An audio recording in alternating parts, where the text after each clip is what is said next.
WT. It's really exciting. I was actually really hyped to see that. And I'm like, dude, we only have like 198 attendees. How I did know. we miss it? The event was free, $25,000 price. I know. Come on, man. It's you actually, gotta come up it was and show nuts. out. All right. Already, starting off on FD, we have Myran on, obviously, with the Olimar. You got Uncivil Ninja with Shulk and Pyramithra and BeastModePaul coming from Mew2King and Mew2King and BeastModePaul. So, like, especially on a stage like FD and so much, like 4 characters, 2 swords, and a little man. Like, what do you make of this, especially with team attack on?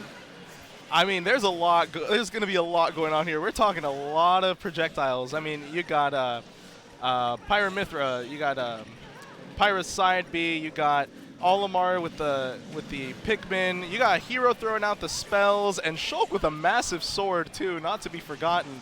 This is going to be a lot going on. It's going to be a very busy stage. And you already see a couple stocks gone too. Yeah, unfortunately, coming from BeastModePaul with the Kaboom, with Mew2King suffering the fate of losing a stock, but already seems like the gears are already turning in favor of blue team, and it looks like trying to see that BeastModePaul. Oh, okay. We got it up to right there to securing the first stock, but now they have to deal with Uncivil Ninja being at 139, and Shulk with Monado is not something you want to deal with, especially at max range. But it looks like he's not too prone to using the Monados just as much. He's using jump to get away, at least not to, deal any heavy blows from his teammate or the other team. That's right, and this is Uncivil Ninja with Shulk. I mean, this is his main. He's comfortable with Shulk, and he knows this character like the back of his hand, surviving to 178. Oh, what is going on? Everyone's dying. Oh, one more just to seal the deal. Looks like everyone's on their fresh stock as of right now, but not looking too good for Mew2King. Already at 63 due to Uncivil Ninja's combo game and edge guarding. The Smash Monado was going to be online, but taken off immediately after unsuccessfully getting that edge guard. That's right, and we see Uncivil Ninja really holding it down in terms of keeping the stock lead for the blue team. Oh my god! Beautiful save from BeastModePaul, using the second charge of the upbeat to give Mew2King that leverage to tech the wall and let him see the light of day once more. But it looks like Myran ain't going to let that happen as he awaits him on the ground.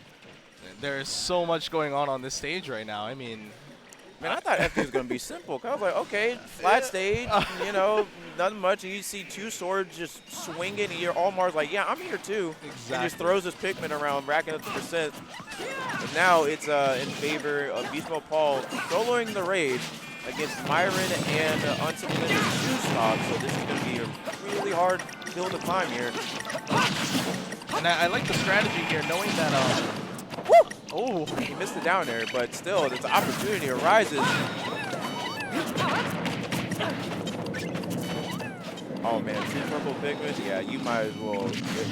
Oh, the back air securing Myran stock, and now it looks like BeastModePaul is, he's down, but he's not out just yet. Still trying to find his footing to get on stage, and Zoom will do just the job, and Monado up smash will do just the trick.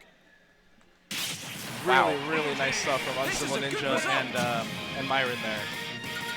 Pretty much so, man. It's just like, for me in doubles, it's just a lot to take in because they're so, like we see, especially on the stage of FD, you think it's just, flat, plain, simple. Right. Man, everybody's doing their own thing from 1v1ing on the other side of the stage, from times where they start doing some team combos then and there.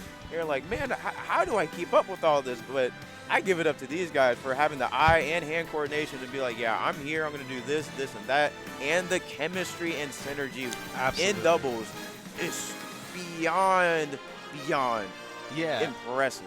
Absolutely. Something I noticed towards the end there, they were having Myran, who had only 1 stock left, kind of take the back seat while Uncivil Ninja was trying to kind of smother BeastModePaul there. And you saw the result of that. I mean, even though Olimar got knocked out, they had Uncivil Ninja's second stock. He came right back in, and it was applying that pressure all over again. The 2v1 game towards the end there. It was really great. All about that pressure, yes sir. You think it just applies in 1s? No, especially in 2s. That shield is looking like a Skittle. If you think about sitting in there for too long, like you just got 2 people on both sides just looking at you like, I hit your shield, you get broken, and we take the stock. Like, what's it gonna be? Like, do you like? You know, there's always that anxiety in the back of my mind that's like, they're gonna style on me to kill me right now. Oh my They're god, gonna bro, that is style. fear. That is fear in a nutshell, especially going against like characters like Pyramithra and Hero. It's Hero with a 16 plus spells in his name, and then you got Pyramithra switching at will. Yep. Like goddamn Zelda from Melee. It's like, okay, what do I do here? Yeah. Like, you're in danger. This Exactly. isn't fine. You gotta do something. But oh wait, the Incineroar swap from Mew2King. What in the world? Well, we did hear some lariats going on back and forth in the training room, but Incineroar in doubles? I don't. Hopefully this doesn't go as I think it would go, because you know Incineroar being the slowest heavy in the game, but that damage output covers up for just about anything. But oh what? Already Mew2King already taking that revenge from BeastModePaul's second charge side B. I think that was their plan, because Game Attack is on, so it's a good way to give Incineroar that small buff that he needs. That's right. And I don't know, I feel like I've never really seen Incin in doubles like this, but as of recently, I've seen more people pick up Incin. Also, what was that? Canceling the side B into, what was that, neutral B? Oh yeah, Darkest Lariat. I think it was like an interruption within the side B from both teams. But, you know, Mew2King made what he could with it. With that knowledge that he had, he's just like, hey, man, I think quick on my feet, especially with the slow character in the game. That's right. And, oh, the dash attack? Securing Uncivil Ninja's first stock. It's looking like a good swap for Mew2King as well, but the up B is going to not be the greatest decision. And in terms of stock and percent, both teams seem to be about even right now. Oh yeah, and Uncivil Ninja already taking a stock from BeastModePaul. It's looking like Myran is going to be the savior of the blue team, holding on to his only one, but 140? I don't think he's going to stick around for a little bit longer. Olimar's kind of small. Oh, that's a shield break! Dead! It's a sweet cat foot. There's that Skittle you were talking about. Oh my god. No, he was Hero, bro. There's no such thing as Skittle. He's like, you're a whole balloon, bro. I got Psych Up Oof with any aerial, any F smash, pop that like it's none of his business. Oh my god. It was gone instantly. You're right, there's no Skittle whatsoever. But already got a good footing, and wow, I did not even see how Uncivil Ninja just died, but hey, stock is a stock and we're gonna have to keep it going. But already looking about even. Okay, never mind. BeastModePaul securing it with the second charge of the up B, getting Myran off stage and unsuccessful on the tag. And we're really seeing this the change to Incineroar as well as this stage helping out Mew2King and BeastModePaul for sure.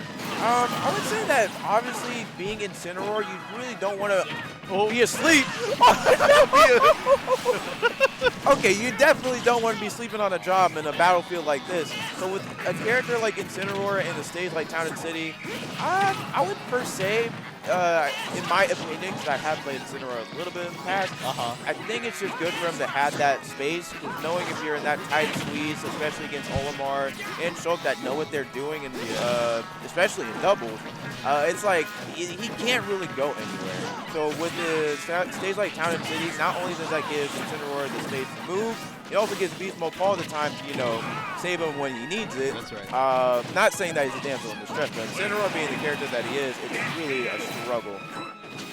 But already looking like it's in their favor for BeastModePaul and Mew2King on their last stock against Uncivil Ninja, but being at 124, I don't know how they're going to close it out. Maybe a team combo, just maybe a regular kill. Ooh! Woo! Get out the way! Nice. Nice back air from Mew2King to take game 2. I have no idea what just happened. I thought both of them were going to get shield broken. And I was like, bro, get out the way. And then thank God that I was the freaking voice in their mind just saying, hey, yo, you might want to move because you're both going to die, but you probably might not die. Because knowing Hero and RNG and doubles, wow, I've seen too many mishaps on that part. Oh yeah, I really admired the tension there that was built as they were both shielding and Hero was charging that F smash. You're just like, what's about to happen right now? Squid Game. Dude. No. But already it's going to be 1-1 on both sides. Do you think the Incineroar did kind of even the playing field a little bit, or it's just like the matter of, I wouldn't say luck, but it looks like they both had an understanding of what their character can do in doubles, especially in a situation like this. So you think the Incineroar is going to stay, or he's probably going to have to go back to Pyra Mythra? I think, personally, that the Incineroar is going to stay. I think he's going to stay Incineroar. I personally feel like Mew2King was playing, it seemed like he was a lot more comfortable during that game, a lot more confident with Incineroar. I personally saw him recovering from some pretty great lengths off stage, and I was pretty impressed at the Mewtwo's ability to, he just knows these characters so well. He's so familiar with the game, and I think he's going to stay Incineroar, honestly. Yeah, most definitely, especially how we did see that. I wouldn't say it was an explosive start, but they had the beautiful play of BeastModePaul using that second charge side B for Incineroar's revenge, because I'm not sure how much that does, because you can't inflict like as much damage on your teammate with like counters and built up rage or whatnot. But I think Incineroar, he just doesn't care. He's just like, okay, I'm angry, I'm gonna punch, grab something, and then just like that. But it was unfortunately taken away like as soon as he got it. So God giveth and God take it away. Take it away, that's right. Yeah, but you're right. Incineroar is just it's an angry cat. He's like, an angry cat. He's an angry cat, bro. The new Pokemon, like how much you want to bet? I don't know how to pronounce like the green grass starter cat. I know everybody referred to him as like Weak Cat, I think that's what it's called. I have no idea. I don't even know either. Chad, educate me on that part. I cannot pronounce, my pronunciation is trash. My English is like low tier. I apologize, but bro, if that cat stands on 2 feet, that is going to be a sight to see. I'll just be like, okay, cool. Another starter cat Pokemon on their feet. 2 feet at least. And we do have Mew2King going back to Incineroar, as you predicted. We're going to Hollow Bastion. Okay, all right. I see a good swap. Again, this was Uncivil and Myran's choice of picking. Oh, okay. It really looked devastating for Mew2King as he was off stage, but he's still holding on to that revenge in the lariat. Ooh, dealing quite a bit of damage to Myran as well. Yeah, 96% already in the startup. I think it was 22 seconds. So this is oh! He said, watch your tone when you're talking to me. Backhanded Myran into the Shadow Realm right there. But looks like, BeastModePaul. Oh no! In the unfortunate spike on his teammate. It looked like he tried to punish BeastModePaul on his recovery, but unfortunately, well, that didn't matter. All right, you know what? Reset. Mew2King holding on to that first stock, and everyone else just kind of hacking and slashing away. Yeah, I mean, we see what happens when Hero uses too much of that mana. Wasn't able to recover. Okay, looking like a little offstage action going from Uncivil Ninja Mew2King. Oh, yeah. Mew2King saving that jump. Really smart. Oh, no. And he thought the second charge of the up B was going to save him and cancel out of the up B. But unfortunately, that was not strong enough to get this big cat off his feet. What? That extended. This character's busted. It absolutely busted. I really like seeing how the blue team utilizes the offstage space. Like, you see them going offstage. Whoa! Wow! 2 for 1, baby. The side B grabbing him and the kaboom keeping him in place and sucking in. I think that sucked in Uncivil Ninja in that scenario, but it doesn't really matter as Myran and Uncivil Ninja sweep the floor, resetting the stocks once more. That's right. This game's practically even. It's anybody's game right now. No punish on Mew2King's up B right there, but it looks like Uncivil Ninja's trying to clean it up a little bit, using the Buster to rack up more percent as Myran tries to come in and save the day. Oh, okay, there we go. We got some combos going in from Beast Mode and Mew2King, the F tilt and the forward air. And now it's looking like they're going back to their 1v1 scenario. Ooh, Uncivil Ninja helping out Myran there, trying to keep a Hero off the stage. And now it's just about there's just about execution from both teams now. Either it would rather have to be in a 1v1 scenario, or they will have to pull out a team combo. Probably just out of the woodworks, or they really come up with a plan. But as of right now, they're just kind of swinging for the fences, trying to see if anything could connect, but there is to no avail. It's working out. I Yeah, I do see that. I see that essentially the game plan has not changed. They're still playing pretty much the same way. Oh, but that nair is going to solidify Uncivil Ninja's last and final stock! You see, this is why they were trying to keep him off stage. Most likely, yeah. Because that kaboom in doubles and in solos, oh my god, we've seen it all. We've seen it so many times of how it can shift gears probably mid-match. Because especially I don't think anybody knows, or at least I know, because I use kaboom, if not almost all the time I look at the menu. I'm just like, I'll use kaboom, and that lingering explosion box, that is what catches people off guard so much. Like, they'll be looking at the TV like, how did I get hit by that? It's called frame data. You got to learn it. You got Ultimate Smash data. Come on. Exactly. You got Wi-Fi. Don't lie to me. You got Wi-Fi. You got data on your phone. You do not need LAN to get on Ultimate Smash data. But right there, like as you said and as we've seen, it was just, most of them playing their own game, trying to see what hits they can get on, how much % they can rack up. And they will come together, but only for a short period of time to only go back to what they were doing. But it did pay off in the end for Mew2King and BeastModePaul securing Game 3, and now this is going on to Game 4. Could be their potential last game to take the set and winners, or Myran and Uncivil can pull something out. And put us in a Game 5 situation. Now, something that I really did admire about last set is the timing from BeastModePaul. Myran was about to grab the ledge there, and if he had waited just another second, then he might have had the invincibility from grabbing that ledge. So, yeah, some masterful timing there from some really good players. Now let's see what's going to happen here in this Game 4. Yeah, surprisingly enough, going back to Hollow Bastion, this is, well, actually, no, not even surprising, because this is Myran and Uncivil that just picked anyway, after being successful and being, oh, wow, dude. I cannot believe that side B has a linger. That looked like, that was like freaking Joker Tetracon right there. Like, not only did the side B reduce Darkest Lariat on Myran, but it got everyone in the mixer due to its lingering hitbox. Everyone's going to have to take the hits for it. You see, ooh! Good up smash coming from Mew2King, and the kaboom going to be greeted from BeastModePaul off stage to Myran.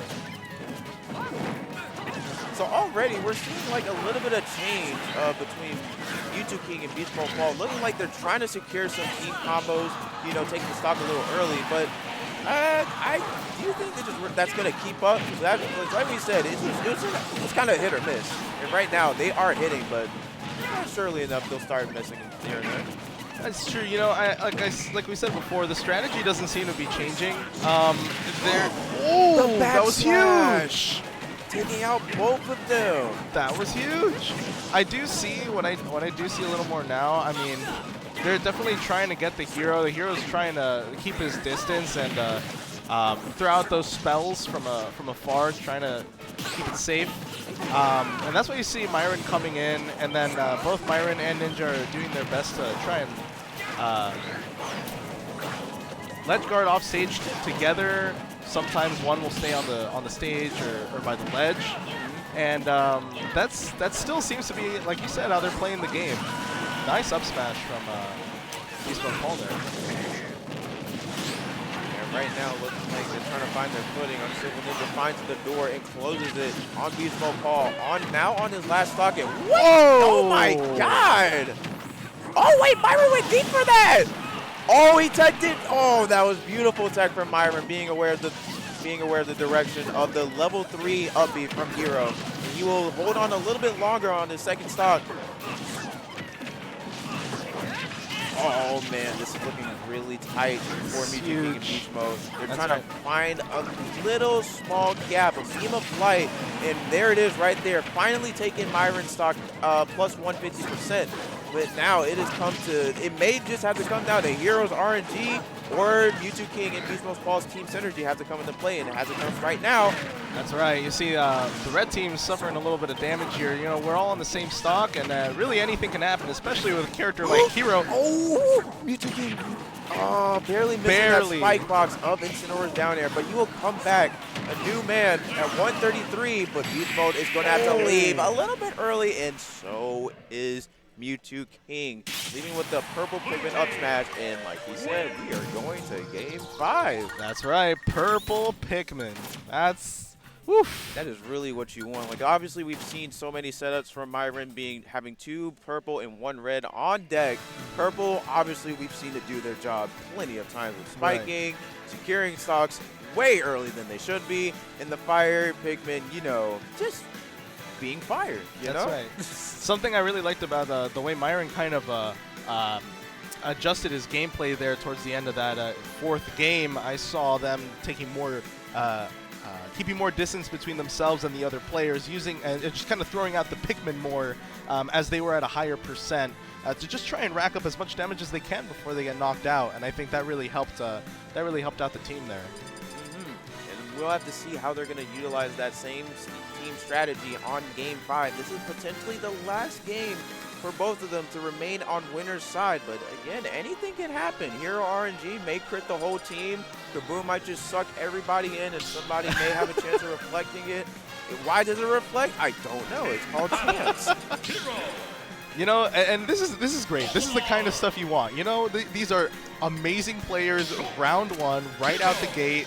First game, winners, semis, Game 5, InfinityCON. This is fantastic. This is what we want to see, man. And we have we still have some heavy hitters along the way and winner's side, but we're going to have to see how it's going to end here.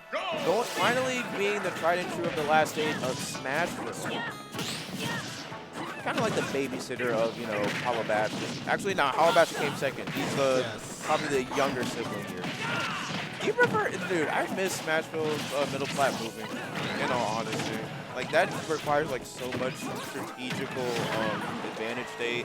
You got to utilize the platform as much as you can. Like, do you think being still, especially in doubles, that opens new doors? Or it's just like, I'm kind of still doing my thing. And, oh, my God, Myran just did his with the down air off stage. Now, I think it can be used strategically, especially in doubles. But, well, you know, what we've been seeing from both teams is pretty much the same game plan, as we've been saying. Strategy kind of continues to be pretty much the same. And so in this case, I don't think it'll be too much of a difference there. Alrighty, and we're going to see how this is going to turn out. Looks like, oh, what that? I'm seeing some. That kill. Okay, all right. I need to use that a little bit more. I always be fishing for full charge. Just goes to show how BeastModePaul utilizes this character to its full potential. But not for that last stock, though. Well, for the first stock, with Uncivil Ninja kind of being there, seeing the future of the back here. I'm seeing a big number on my screen here. Uncivil Ninja. Staying in the game right now. With that first stock. Catch! Wow. On the up air and having Smash Monado to back it up, but probably overkill. But yeah, like you said, 181, that is the one thing we've seen from both teams. As they remain at a high percent, they will play the gameplay of staying away. And it is working out, especially with a character like Choke having Monados to his advantage to keep that distance with jump, speed, and Shield Monado also doing what they can, but I guess not for long, securing the up tilt and finally taking the first stock, but it's looking really bleak for Mew2King and BeastModePaul. Yeah, honestly, Uncivil Ninja taking that stock from Mew2King, getting him down to his last, before he'd even lost his first, was huge. Oh, wow, just right there securing my, oh no! Missed the tech. Woo! Wow, and just like that! Anything can happen! Reversal of fortune, just like that. Myran and Uncivil finally on their last stock, and it's about to be BeastModePaul as well, but he comes back with the blessings of RNG, zooming on and off. And now he's trying to see if he can find his way to get in with his aerials, or at least save Mew2King for a little bit longer. Oh man, this is looking pretty tight now. BeastModePaul being there in the blink of an eye after Myran's pummeling, and now it's looking so careful on both sides, especially for Mew2King. Oh no! Okay, this is hero we're talking about. RNG, be with him. This is hero Please. we're talking about. No! Oh, that's not it. The purple pigment did do a meaty damage, but right now this is still BeastModePaul's chance to make something happen. Get up the tag, good option. Snoozing off stage, not going to get any luck. Using the uppy to at least shift some momentum. No! Oh. No! RNG was not on his side. And you know, that was really, really well executed by Myran and Uncivil Ninja there. Oh, man. Really great stuff. Really, that was beautiful. That was beautiful coverage. Kind of just keeping that pressure on the ledge, boxing him in with both of them charging up smash, covering every option too. Because knowing Pikmin, like, yeah, he may be jumping straight up, but these two sides right here, where you got to be watching out for. Exactly. You can tell that this is something